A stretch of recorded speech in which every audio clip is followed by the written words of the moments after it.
two Democratic strategists. You saw Harlan Hill just a second ago, and we've also got Jessica Tarlov on set with as well. What do you make of the direction of this investigation and now the many days that have followed? Well, I think it's good news that the transcripts are going to be released. I don't really understand the redaction. Everyone at this point knows what the motivation was. Well, the dual motivation, the hate crime aspect and the Islamic terror aspect.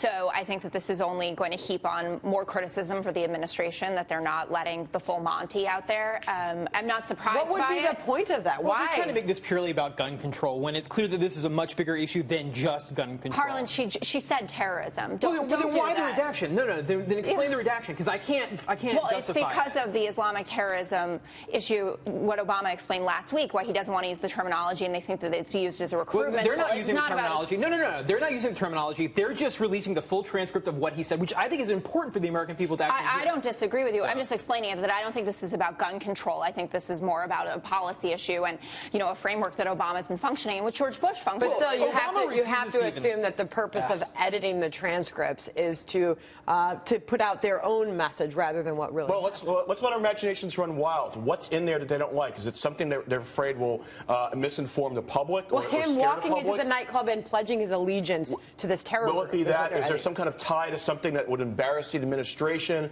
Is there a tie to one of our supposed allies? You see where I'm going with this?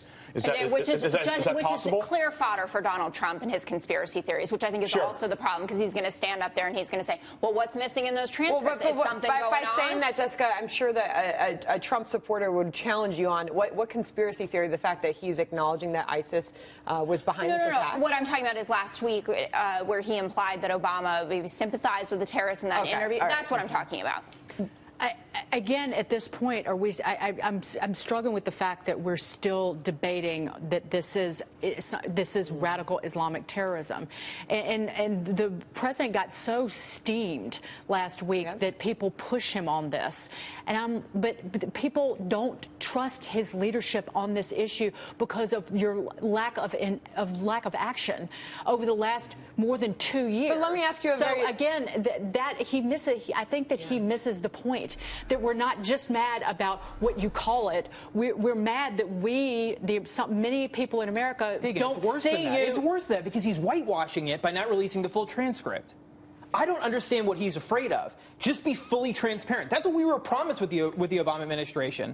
And at every turn, they've continued to disappoint the American people and Democrats, who expected no less from him. Well, his approval rating is pretty high generally, except for when you drill down on specific issues. When you drill down on his handling of terrorism, it's not positive. When you drill down on his handling of the economy, it's not positive. But as an American who witnessed, you know, those 50 innocent lives taken down in Orlando, do you think as an American it's just like, you know, they owe it to us to let us hear exactly what went on? I do. I mean, that's why I started by saying I think that this is a mistake, not only in terms of the PR perspective, in terms of what it does to the country and faith in the administration and in Hillary Clinton's future administration, because people will say, you know, it'll just be business as usual with them, and she'll be a continuation of that.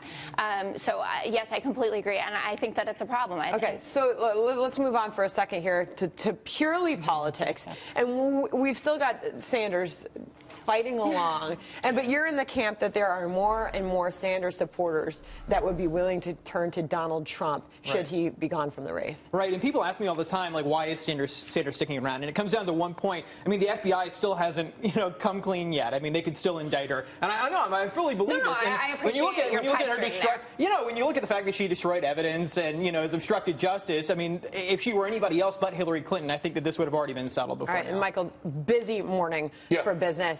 So much going on. You've got Dow futures surging 200 points right now. It's all about the exit. Janet Yellen this week. What is top as far as what you're watching? Well, top, I'm actually watching the price action, and I think that's going to trump a lot here. You know, again, I think Brexit fears are a little bit overdone, especially, you know, with the polls going the way they are. You know, for me, it came down to we had expiration, a lot of funky moves. We had the Russell rebalances ended this week. So there's been a lot of things going on. The key thing to remember is on that last rally, we did break the highs from last November. That was actually a good sign. Long term, I could be cautious here, but short term, it would not surprise me to see new highs. I just want to point out, aren't you cautious as an investor now that we know that soft targets that we never imagined were would be hit by Islamic terrorism in this country are now at risk, and you're going to have a reallocation of money by individual businesses across the country where they have to either arm themselves, they're going to have to hire security guards. I don't know if that's good for the economy or not, when they should be able to invest their money elsewhere because the government is responsible for protecting them, protecting us, and the government is not protecting us. It's a fair point. I mean, shopping malls. We'll see what that really means. Is that really going to stop things? I'd like to think that it's actually not going to be a problem. That being said, I think shopping malls have their own problems in terms of jobs affecting retail, but we'll see about that. We're going to talk a little more about that today, I think. All right.